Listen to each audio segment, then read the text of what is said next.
So welcome everybody. This is Jeff Weiss speaking. I'm on the executive committee of the board, and I'm here to welcome everybody and to say we are so fortunate to be joined by Dr. Herbert Gross in this study session about forgiveness and forgiving yourself. Dr. Herbert Gross is a retired clinical professor of psychiatry at the University of Maryland School of Medicine. He is a psychoanalyst who has written about the way the mind influences the body. He is also a graduate of the Teachers Institute of Yeshiva University and a former chair of adult education at Washington Hebrew Congregation. We're so grateful that Dr. Gross is joining us today and is sharing his thoughts and talking to us about this very important subject on Yom Kippur. Thank you, Dr. Gross. Shalom, Chaveri, and welcome, and thank you for joining with us as we are going to consider the theme of today's holiday. This is the time of year when we ask to be forgiven for the wrongs we have committed since last Yom Kippur. We seek Teshuvah. Teshuvah means a return to the time when we felt right with the world. Forgiving others and forgiving oneself is part of this process of Teshuvah. The idea of return to a time of renewal occurs throughout our liturgy. In our daily and weekly prayers, we seek to be forgiven, pardoned, and excused of transgression, and return to a time in which we feel restored, a time of a new beginning. Almost all of us have rosy memories of a secure childhood, but we tend to gloss over the work we and our parents did to prepare us for a successful and virtuous life. And as we matured, we're taught to assume responsibility for our actions. Also, we were introduced to membership in a community dedicated to Tikkun Olam. We will know throughout this talk that Teshuvah is more than words and indeed is hard work. We do the work of Teshuvah as individuals and as members of a tribe. When we hear the shrill sound of the shofar, we are called both personally and as a community to Teshuvah, to repent our sins, transgressions committed against God, and in this pandemic, against our contacts and the people around us every day. Community Teshuvah during the days of the temple consisted of sending a goat laden with group sin into the desert. We repeat that today in the Slichot ceremony, casting pieces of bread out to sea. Then as now, Teshuvah was accompanied by fasting on Yom Kippur. In the Haftorah, the prophet questions the quality of our Teshuvah and wonders how complete it is because of what we would today call persisting income inequality. So Tikkun Olam, correcting things like income inequality, is part of Teshuvah and is both a personal and a group responsibility. After the destruction of the temple, Judaism was transformed from a sacrificial religion into a rabbinic religion. As that transformation took hold, personal responsibility for Teshuvah became more prominent, and Teshuvah became an explicit personal process. For example, Maimonides defined Teshuvah in 4 steps. He left out step 0. Step 0 is for saints who are without sin. But for the rest of us sinners, the first step is a verbal expression of regret for the sin, the transgression. The second step is to stop sinning, stop the transgression. The third step is to confess the sin to God, and even more importantly, when the sin harms another person, directly asking that person for forgiveness. The fourth step is fulfilling one's commitment not to ever repeat the transgression. The piercing sound of the shofar reminds me of the shrill cry of a newborn announcing her arrival. It is a hineni, an announcement like none other. The first cry says, "Here I am, alone and terrified." A colleague of mine was studying tapes of that cry in his office. People couldn't help knocking on his door to inquire, "What's going on? What's going on?" The newborn's first cry is a reflexive, primitive call for help. And over time, as help does indeed come, the cry changes. It becomes more complex. It becomes a tamed signal. The taming of that first cry acknowledges that the infant is aware that she has a place in her family. So we listen to the piercing sound of the shofar as individuals and bonded to a community gathered to fix what we have broken during the year. This year, separated by the pandemic, we gather virtually, hoping that we will be together in person next year. So when we recite from this Yom Kippur to the next Yom Kippur, in the Untitled Chapter, the Musaf prayer, we also pray that next Yom Kippur we will hear the shofar together in our sanctuary. One of the real benefits of early childhood is that we're not responsible for our actions. Responsibility is a prerequisite for Teshuvah, and tradition has it that we become responsible as B'nai Mitzvah, the children of Mitzvah, graduating to a responsible practice of Mitzvah, which means commandment, when we are 13. At that B'nai Mitzvah ceremony, parents breathe a sigh of relief as they ritually retire and formally cede responsibility to us. In the comfort of our childhood home, children and parents do the hard work of orientation into what it means to be Jewish, appreciating the value of mitzvot, the commandments to do good. We learn to manage the frustration that accompanies learning new things. As an example, before a child is cup trained, spilled milk is not to cry for. You don't cry over spilled milk when you're not competent enough to hold the cup. The parent's reprimand, when after learning to manage a cup, a child spills milk, the parent's reprimand hurts, but also signals the loving message of esteem, namely that the parent sees the child as competent enough to be held responsible. The parent criticizing the child risks love, criticizing in a context of love, and we learn that accepting responsibility for improving ourselves is crucial to developing self-esteem, as our parents have esteemed us as we become competent. Too much self-criticism is not helpful. We need to forgive ourselves from time to time. Finding the right balance is hard work. Finding that balance returns us to the peace and calm, which is the goal of Teshuvah. The balancing act of Teshuva is hard work. For example, as a community, it will be very hard to find the balance between constructive competition and fixing income inequality. Until we do, the quality of our collective Teshuvah will be open to the Prophet's rebuke. At a personal level, overcoming temptation is a lifelong job.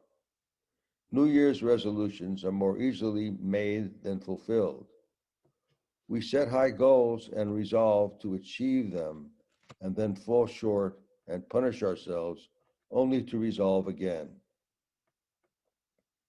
Idealization, a wishful belief in perfection, steepens the hills that we climb. Communal focus on ideal solutions to single issues as groupthink is a modern sin that fractures communities. Teshuva is hard work because wishful planning comes up against the complex and harsh reality for us as individuals and for the communities to which we belong. The classic painting of babies nestled in the arms of loving caretakers lends support to a wishful fantasy that childhood is a Garden of Eden. The reality is quite different. We studied children nursing and found that to feed themselves, they had to create a very strong vacuum. And in the process of creating that vacuum, the sucking, breathless child raises blood pressure fourfold. So infants tire. They stop sucking and breathe, and their blood pressure falls back down, actually to below baseline. And sometimes they fall asleep. But mothers might still be heavy with milk. And she lovingly prods her child to stay awake and get back to work. So the adoring mother is also her baby's first boss. And the paintings depict a loving pair at the completion of hard work. Artists painted a team whose work was done. The work of Teshuva is done when we feel at peace, as if we are nestled in the lap of an adoring parent. The final takeaway is that Teshuva is hard work, because Teshuva is no different from everything else in life. Until we carry out our plans to completion, our self-esteem suffers. Teshuva is not martyrdom, nor is it enhanced by pain. Complete Teshuva is directed at righting the wrongs that put us ill at ease, and we measure the outcome of Teshuva by returning to feelings of peace and comfort. Shana Tova. I suppose we have time for questions, and they will be moderate. We have lots of time for questions. I didn't time that talk. I guess I could have talked for an hour, but I don't think you would have wanted that either. Somebody will be fielding questions, and I hope to have answers. We'll be happy to field questions. So to everyone, you can ask questions either by just unmuting yourself and asking them, or by typing them in the chat, and we'd be happy to ask them that way. What does it mean to forgive oneself? What it means is to be patient with oneself, to understand that you have set goals that you weren't committed to. The rabbis talk about two natures, Yetzer HaTov and Yetzer Hara. The good nature, the good side of us, and the bad side of us. Actually, the very Orthodox Jews, the kinds of people that I grew up with, talked about wearing a girdle.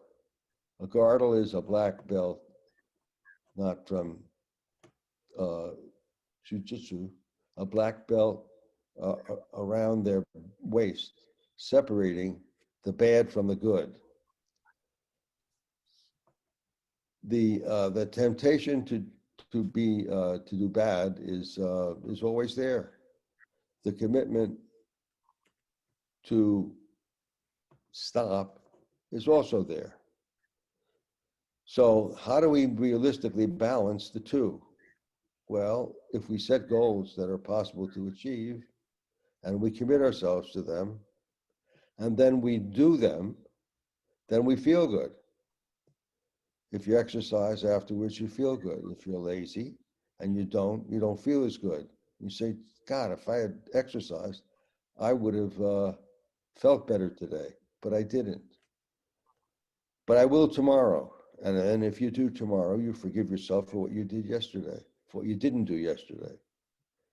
So it's a constant struggle to forgive oneself. So what makes forgiving oneself hard is the fact, as opposed to forgiving somebody else or somebody else forgiving you, is that you got both sides inside of you. you're both the sinner and the forgiver. And striking that balance between being a sinner and appetitive and controlling yourself is very difficult. Thank you. Other questions? I have a question. This is Elliot. How does a brother forgive a brother? Well, this is my brother, who apparently has a virtual background. A brother forgives a brother by growing up together and helping each other. And you do penance. Like, for example, I really did try to bump this guy off once upon a time. When he first came to the house, I pushed his carriage down 2 stairs. And I made penance for it the rest of my life. When we were together in medical school, I cooked for him. And that was doing penance. I don't know if he ever forgave me, but we're good buddies now. Aren't we? Yes, we are. Thank you. Did you forgive yourself? Did I forgive myself? No, I did not. I did not forgive myself. I should have done the job. I mean, I should have bumped him off. But you know, that's no. I forgive I didn't. That one I was not competent about because I was a youngster. I was 1.5, 2 years old. I just barely could reach the carriage. Actually, I pushed the carriage down the stairs and he wasn't in it. So a lamp broke and I got spanked for breaking the lamp. We have the companion lamp in one of our rooms in our home in Rockville. So I'm constantly reminded of fratricide. Yes. Good. Good gesund. The Thank concept, you. the concept of forgiveness is pretty universal across all religious beliefs, all theologies, and I'm not that familiar with various psychological practices, but I suspect it is as well amongst the various schools of psychology. How is forgiveness in Judaism different, or is it different? I don't know that it is different. I think that in Judaism, the process of forgiving is personal and is hard work. There's no rabbi that does what a priest does in the confessional. As I imagine it, and as that if you go to a confessional as a member of the Catholic religion and confess and get penance, that you can work with the priest to feel better. In Judaism, that doesn't happen. The rabbis don't forgive you. You have to work at it. You have to work at it yourself. The rabbis might tell you, you have to do this. You should do it this way. They guide you. They teach you musar, a code of ethics. They teach you charity, humility, but you have to exercise all those virtues yourself. So Judaism holds the person responsible. And I think that's why it's different. And maybe that's why we're scapegoated. I don't know if that's an answer to the question. Thank you. We have a lot of questions online, and one person has asked you to go a bit deeper in defining forgiveness and exploring the forgiveness of others.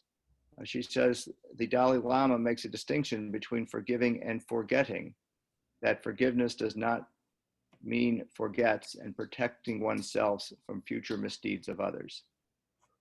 Okay, this is my take on this. when I was active in practice and I got a lawyer as a patient, I asked the lawyer, what grade did you get in contracts? If they got an A, I knew it was going to be a short therapy. If they got a C, I knew it was going to be a protracted therapy. The idea of being forgiven and forgiving is a contract. We need to understand each other and set each other up as the judges and juries of the process that's going on between us.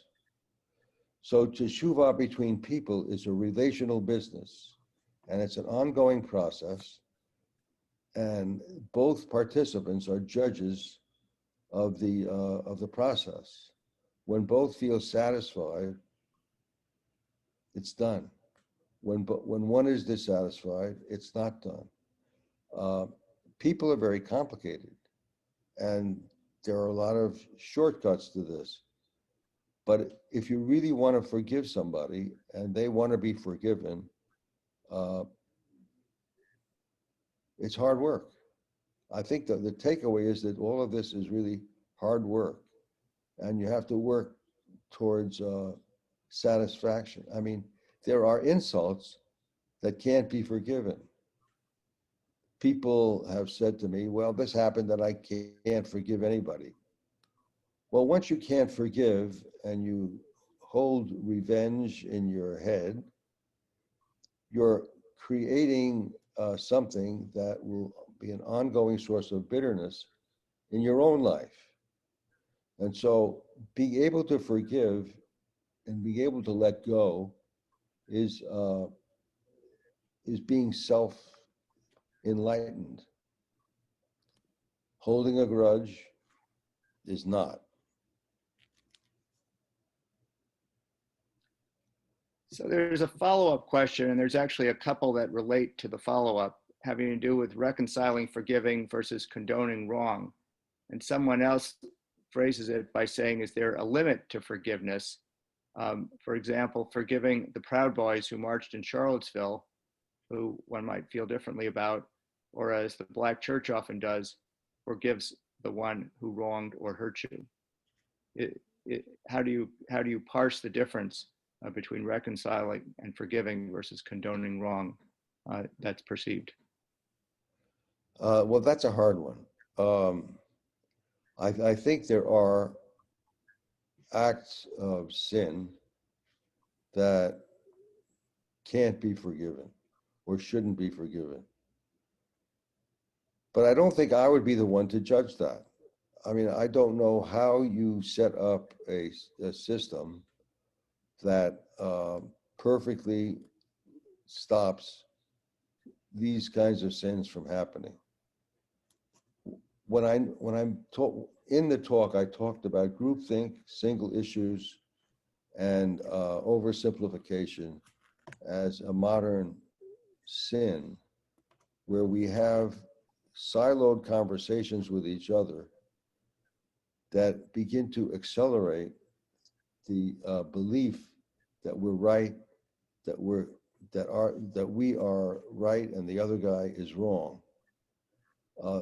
That's a process that usually went on inside somebody's head.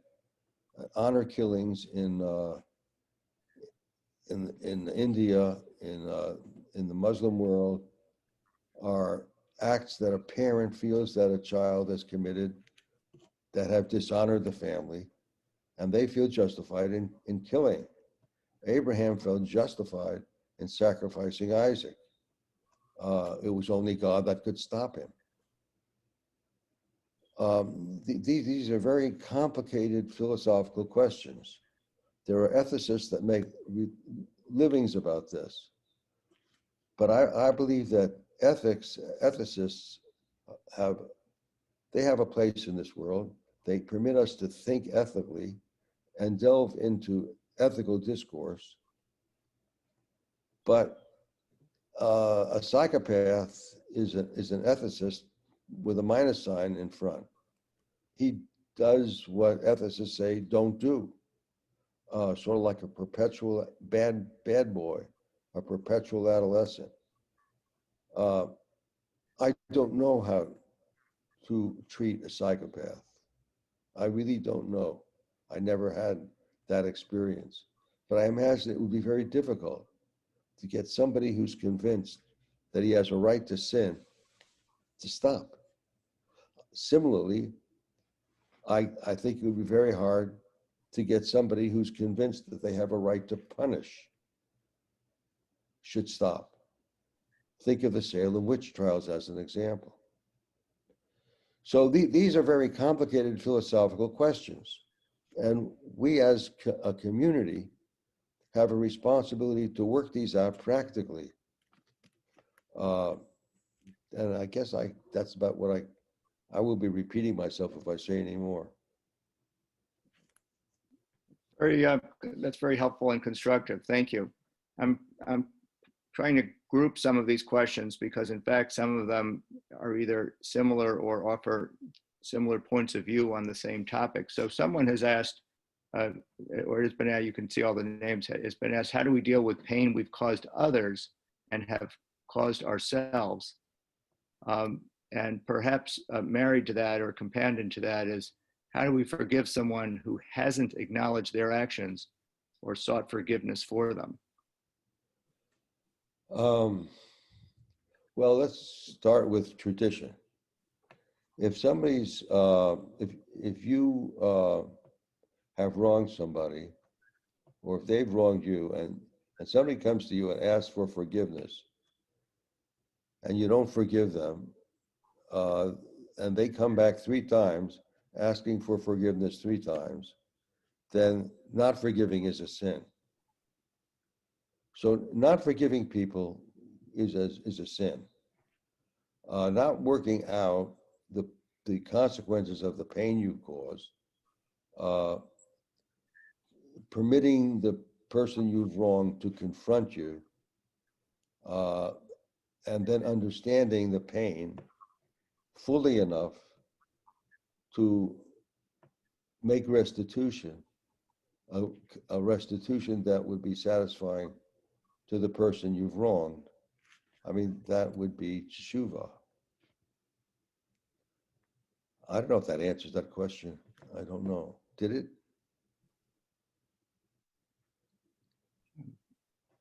I'll ask those who asked the questions to Yeah. jump in if they want to follow up. I mean, that's an example of this process.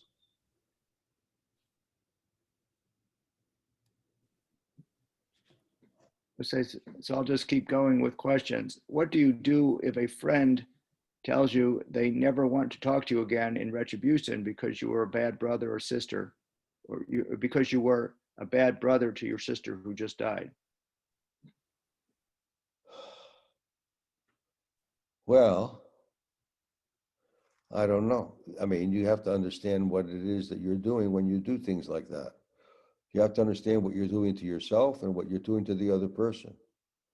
If what you're doing to yourself makes you feel better, then I suppose you feel justified. I would think that if there was family love at one point in the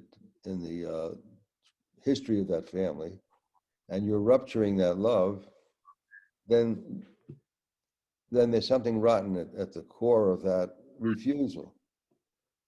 If the family was a traumatized family, and there was no real bond between people in the family, that's another kettle of fish. And sometimes that trauma cannot be fixed. So there are times when you cannot repair a breach in a family. Those are tragic times. And if there's a precedent for breaches in the history of that family, it becomes easier to justify cutting off ties. If there were times of fellowship, camaraderie, and bonding, then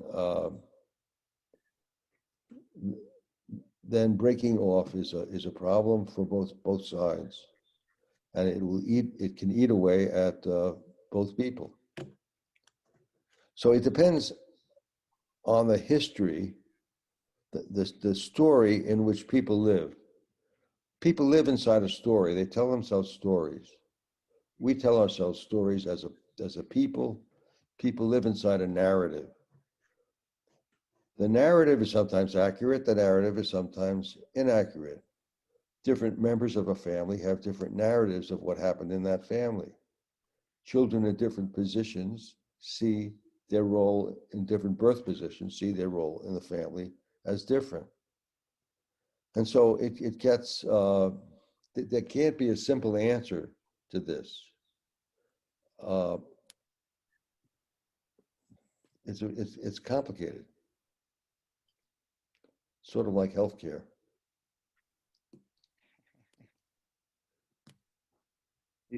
These are complicated questions. Let's see, and we have many more. So, and so many of these, they do relate. What about forgiving and deciding not to continue a relationship? Can you forgive someone, let go of the hurt they caused you, and also recognize you don't want a further relationship with that person? I suppose it's that if you've done a good job of saying goodbye, that's a process that's a legitimate human endeavor. I mean, we all say goodbye to people, and a goodbye that's arrived at mutually is a goodbye. Goodbye. Deconstruct that word. It has two sides. It has good and it has bye.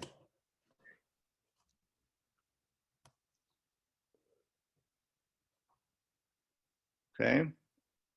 Thank you. How do we deal with the pain we've caused others and have caused ourselves, although we have chosen to forgive? The pain we've caused others and have caused ourselves, although we've chosen to forgive. Forgiveness doesn't erase the pain, yet it was helpful. That's correct. That's correct. And this goes back to that the thing, Jeff, you said, you quoted forgiving and forgetting. You can forgive, but you can't forget.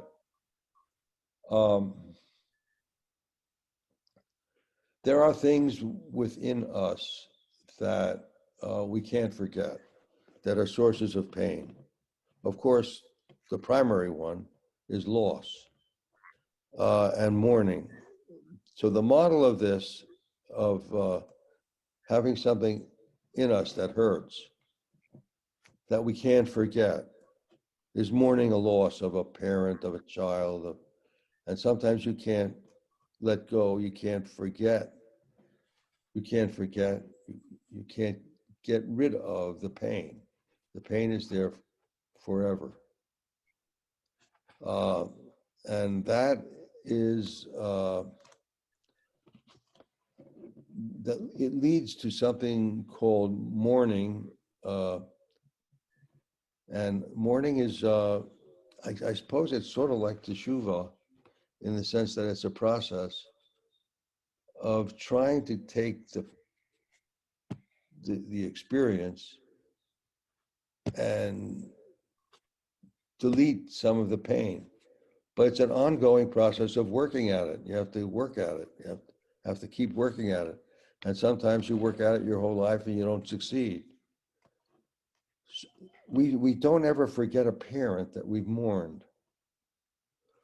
Similarly, we don't ever forget a certain trauma that we've experienced that we can't mourn away. We can't do the work of letting it go. So I suppose one would have to say that we're in a lifelong process of mourning, of letting go of things that hurt, of people we've lost, of skills that we can't do anymore as we age. I mean, I'll give you a trivial example. People as they grow older can't be as competent at games like golf. You can't hit the ball as long as you used to. And so you say, I used to be able to do that.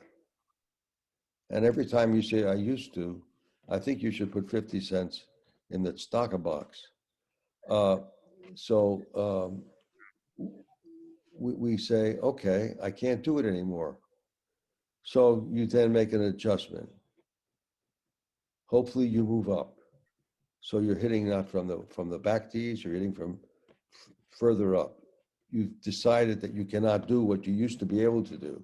You've made an adjustment. But then every time you make the adjustment, if you say, oh, I used to be back there, you continue to hurt yourself. It's a lifelong process of adjusting to the complexities of change in our life. And I suppose people think that living ought to be effortless. It's not.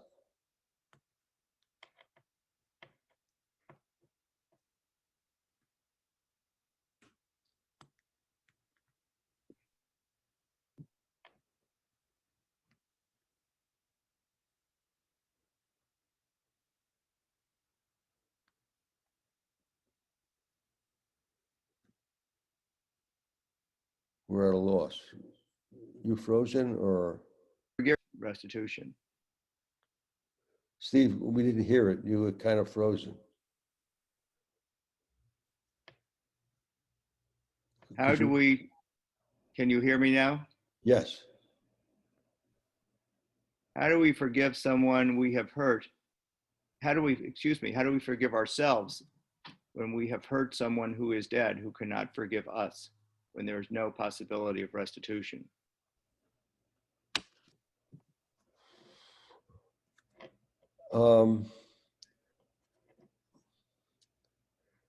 One way of looking at that is remembering that the people who have been with us, who have passed, are still with us in our heads. They are centers in our heads of what has transpired between us. We go back, have memories. We can nurture those memories. We can feel pain at those memories. But whatever they are, we carry them with us for the rest of our lives. Some of these are helpful. Some of these are hurtful. For example, if somebody has taught me how to do something, I have a friend who now has died, who taught me how to use the coffee filters, how to turn the coffee filters inside out so that I can take one coffee filter and put it into the Mr. Coffee. And every time I do that, I think of her. Every time somebody has helped me with something, I think of them. I have pots that I got from my mother. Every time I use, I think of my mother. On the other hand, there are people that have wronged me in my career that every time I think of those experiences, I hurt. And I say, well, okay, I'll let go of that. But then it could be that they return in a dream and the hurt comes back. And I say, holy mackerel, I thought I got rid of that. But no, I didn't. So again, we carry in our brains and our minds are so complicated that there are centers of organization, nuggets, kernels of the story that we tell ourselves that gives meaning to our lives. And some of the nuggets in that stories, some of the episodes in that story are painful. And some of the episodes in that story are pleasant. And there's no reason that shouldn't be. And we have to live with our memories the way we have to live with our present experience.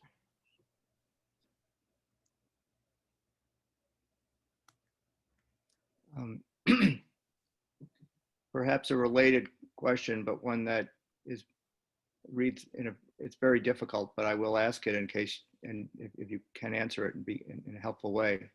How do you forgive yourself for the death of a child?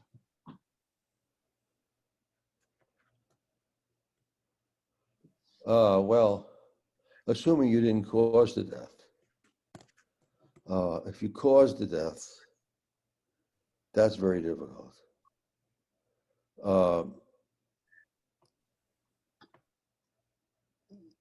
Children are not supposed to predecease parents. So there's an expectancy that we learn as we mature. This is supposed to happen. This is not supposed to happen. The polls tell me that this person is supposed to win, and the polls, I believed, and they were wrong. So we approach each day with a set of expectancies, and we expect those expectancies form a structure in which we orient ourselves. They are the world in which we live and in which we are anchored. When those expectancies are violated, we are really up the creek without a paddle, because we weren't taught that this was supposed to happen. This is not supposed to happen. I'm not supposed to lose a child.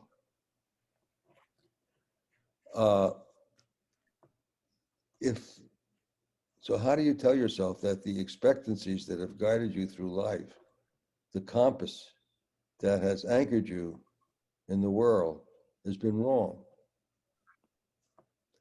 Well, that is unanchoring in a very traumatic way. And so the death of a child, because it violates what we expect, is primitively unanchoring. I'll give you a frame for this. We are anchored by the world around us. If we are put in a sensory deprivation tank, deprived of hearing, deprived of vision, deprived of tactile stimulation by floating in water, and we're in there long enough, deprived of sensory input, we hallucinate.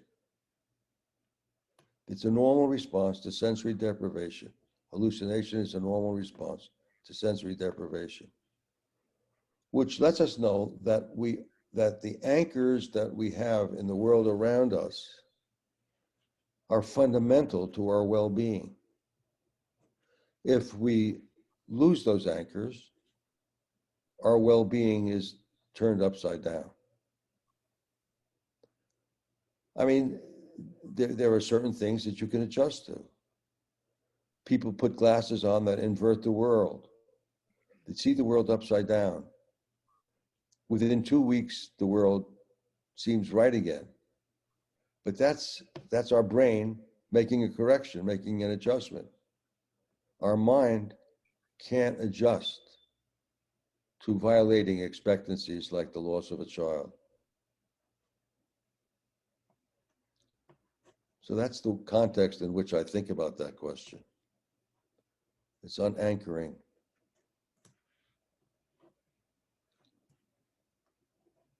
Thank you.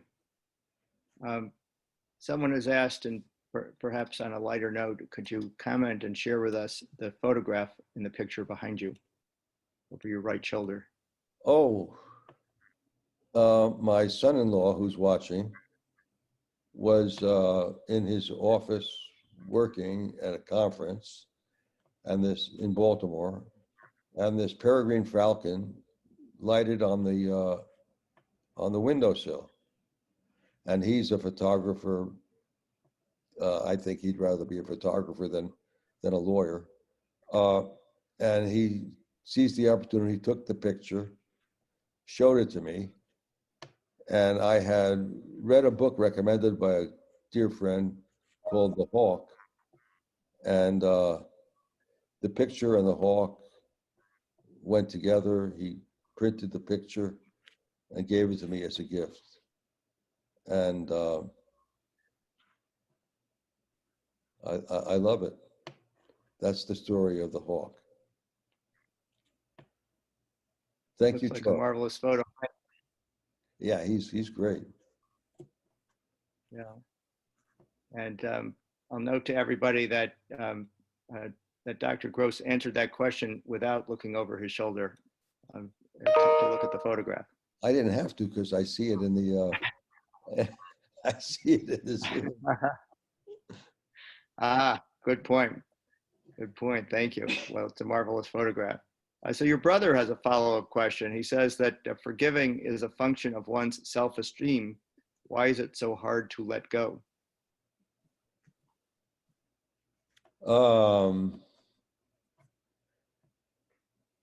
I could ask him that question because he's pretty much an expert in that.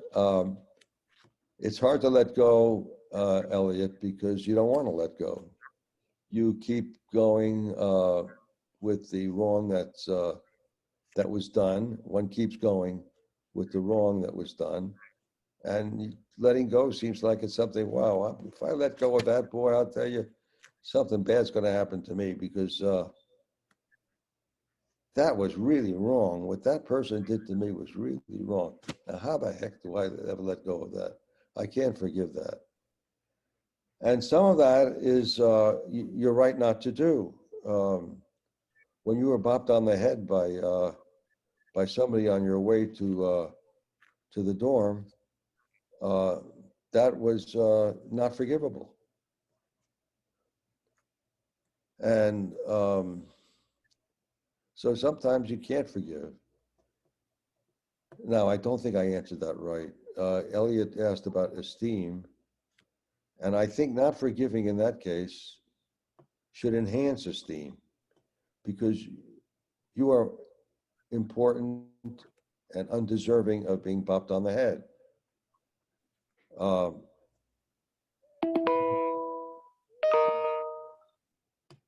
Something ding, something when you've been wronged and it wasn't right that you were wronged, and then you forgive, and something happens to let you know from that the other person lets you know that this is why I did that. This is why I did that. And then you say, oh, I didn't know that. That makes the whole thing different. And that engaging in that process enhances esteem because you've entered into a relationship that you've helped to renew. And when a relationship gets renewed, your esteem gets enhanced. So at times that works, at times it doesn't. Elliot, am I still your brother?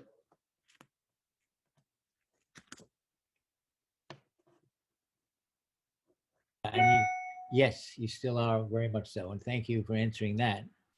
And thank you too, Jeff, for selecting that question. Thank you, Elliot. So someone has brought in the concept of God. So there's a lot of tragedy of different types that goes on. And so often tragedy is unexplainable, simply unexplainable. And how and why do we try to forgive God under the circumstances of such tragedy? Well, that's an easy one. I mean, I can just say, forgiving God lets God forgive you and you can live forever. Because if you strike a deal with God and you can be musk and get yourself frozen, maybe God will keep you alive and then you get reborn in 300 years from now. The idea of God is as responsible for the world is not necessarily central to Judaism.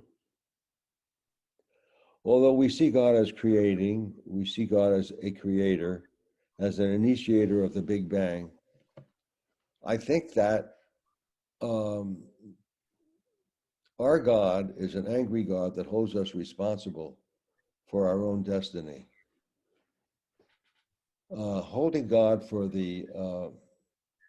as responsible for the Holocaust,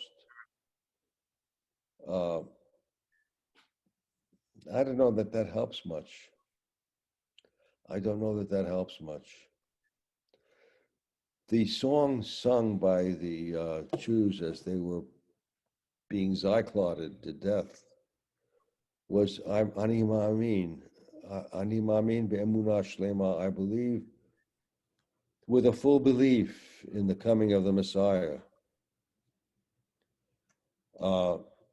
So there is that messianic quality to religion, including Judaism.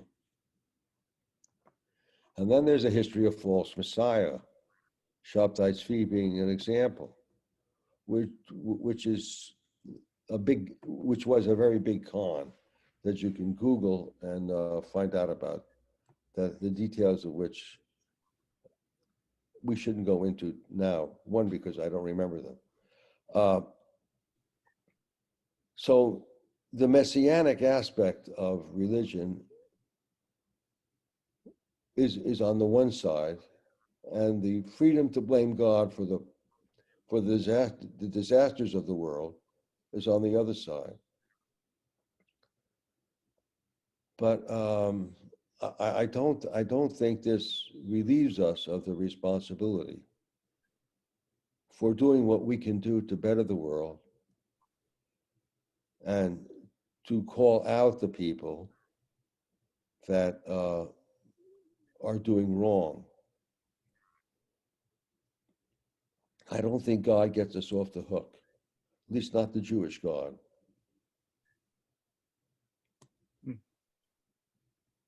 Thank you. That's a very important parsing. I think this has been a really constructive hour, which we're nearly at the end of. I've got a couple more questions. I'll try and give them to you, and then we can perhaps wrap up. But so one is, how do we forgive ourselves for regrets of decisions we made in the past that may have changed the course of our lives? Sometimes we can't. Sometimes we can't. Sometimes we can. But I think that if you can make peace with the good that happened, despite the fact that you screwed up and made a wrong decision, married the wrong person, said goodbye in a constructive way, and learn from what it is that caused you to make that decision, then it's to the better.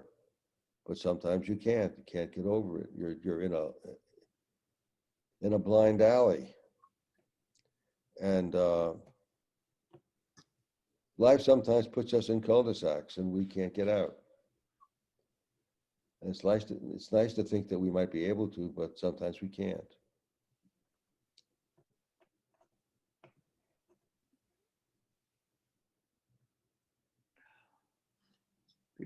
People are asking a lot more questions. That's really great, everybody. But so we'll get 2 or 3 more minutes. How important is it to let the person? I guess I just asked it. How important is it to let the person know you've moved on and forgiven them, even if you aren't involved with that person anymore? Well, the question is does that person remember the transaction? Person might not remember the transaction. You might be out of contact, and the contact is imaginary. If you think that the contact is not imaginary, if you think the person is still thinking about you, then the thing to do is to contact that person and see if your imagination fits up with reality. Sometimes we bedevil ourselves. I mean, in the Les Mis, the person sings a song, I loved him on my own. I loved him alone. It was a one-way love. This is very difficult. People think that they fall in love with somebody who's not in love with them. This is possible to do, but it's a tragic mistake. On the other hand, falling in love is a mysterious process. It's a psychobiologic social process. And it's sort of like imprinting. It's sort of like takes advantage of billions of years of evolution that causes us to bond with somebody. And sometimes those signals, those evolutionary signals, are not transactional. They're one way. And that's a tragedy. That's a big tragedy. So several people have said privately that they're grateful for your insights and wished everyone Shana Tova. I'll ask you one final question since we're just about at 2 o'clock, which I think is a very general one and interesting. Why is it easier to forgive others than to forgive yourself? Well, as I said, it's easier to forgive others because they're separate. But when you're forgiving yourself means you got to have the battle between the Yetzer Hara and the Yetzer HaTov settled. And that's hard to do because you got both sides. It's like it's impossible to tickle yourself. It's impossible to tickle yourself. You can only be tickled by somebody else. And that's the same process that makes forgiving oneself more complicated. And if you think I'm going to be able to explain how that works out, you're wrong. I can't. But I know it's true. I myself would like to say goodbye to everybody and thank you for the questions.